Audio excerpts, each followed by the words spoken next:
Sa kabila po ng paghihimok ng presidente sa BARM na magkaroon ng pagkakaisa, bago pa man ang halalan, nangyari pa rin ang pag-aambush sa alkalde ng Sharipagwak.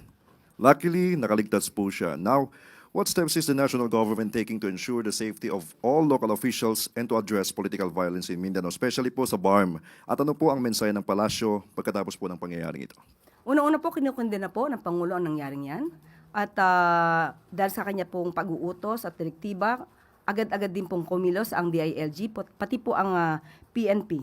At pinupuri nga po ng DILG Secretary, John Vic Remulla, ang mabilisang pagresponde ng Police Regional Office, Bangsamoro Autonomous Region sa nasabing insidente.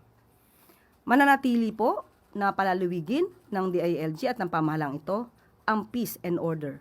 So, doon sa ating mga kababayan dyan, kung meron po kayong nakikitang kakaibang aksyon, kahina-hinala, ipagbigay alam lamang po kaagad sa mga otoridad para po mas mabigyan pa po kayo ng karampatang proteksyon.